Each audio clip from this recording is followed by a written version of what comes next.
president of the Ultimate Fighting Championship.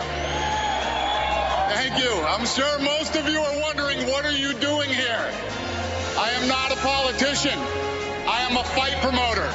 Good evening. Many of you know me from one of your favorite soap operas, The Young and the Restless, The Bold and the Beautiful, and many other television shows and films.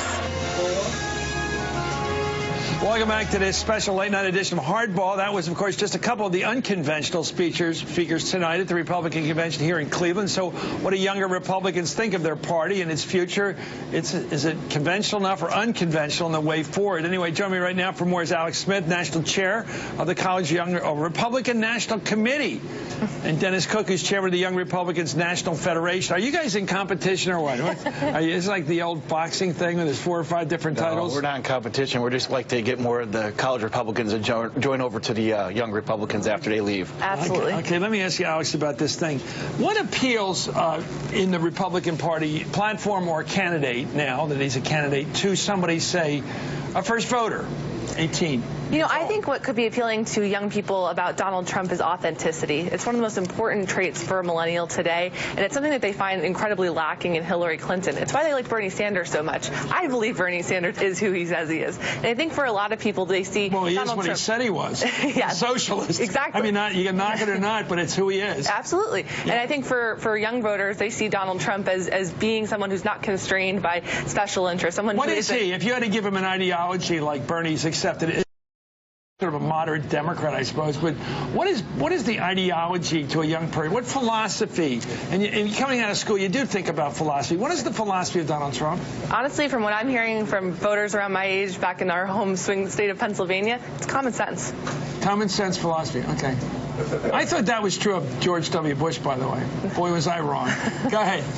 Common sense and toughness. I'm from Illinois, so being Illinois, Chicago tough is what a lot I'm hearing from the ground from individuals is they like he's unique and they like how he's standing up for something. What do you think about the credibility problem of both he and Hillary Clinton? Hillary is a tad worse in some polls, but Trump benefits from, I think, what you said, which is he says what he thinks. Now, what he thinks may be zany at times, but he does say what he's zanily thinking, whereas Hillary seems more calculated.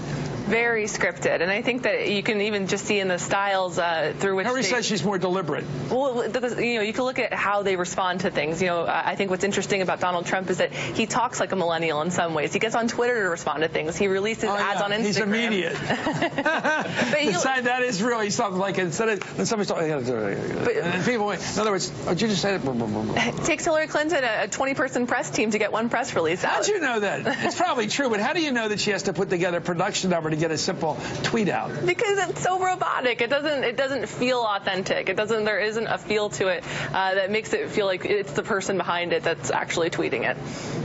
Yes. She's much better at this than you are, so go ahead. Dennis, tell me about young Republicans on the issues of, first of all, what I noticed, just to bring up Bernie Sanders, if you go to a person who's 23 or 24, they're probably carrying student loan debt. I am. All right, so you're carrying maybe $50,000, maybe more, maybe $100,000, right? And you're paying a decent interest, what? 7-8%. 7-8%. And you know that is a big part of your life. You got to keep working. You got to keep paying it off. That's your responsibility before you pay rent is pay the debt, right? Yeah. Okay, so how does that affect how you vote?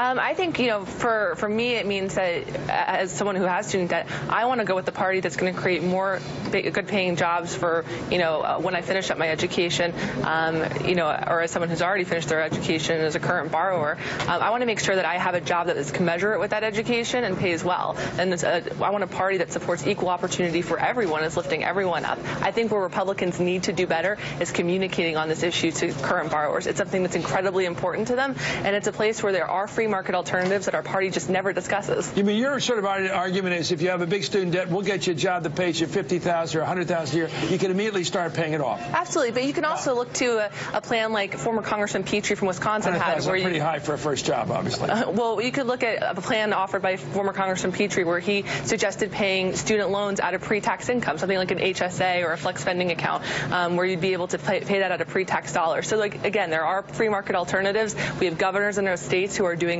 wonderful things on education, but we need to talk about it more as a party. So you don't get taxed on what you're going to spend for student loan? Yes. Pre-tax dollars. Is that part of it? It's part of it. But, you know, what we're seeing from our organization is those who come out of college and come out of graduate school, they're seeing, and being in the workforce, they're seeing what's happening with their paychecks, seeing how much they're paying in taxes. And they might have been on the other side of the aisle when they've come out of college and saying, well, look, I'm starting to realize, you know, what I'm actually paying in taxes. I'm actually understanding how this is actually hurting. It's called payroll tax. Right. A lot of people I've talked to, when they first get that first, you know, what's this? You know, I've been working since I was 14. I know all about these taxes, right. and they're pretty amazing. And when Bernie says we're not taxed enough, I go, I don't know what you're talking about. Right. Anyway, thank you, Alex Smith. Thank nice to you. see you again. Good anyway, to see you. Dennis Cook, thank you. Interesting perspective we haven't had for a while. In fact, have we ever had? Live coverage of the Republican convention continues from Cleveland right after this.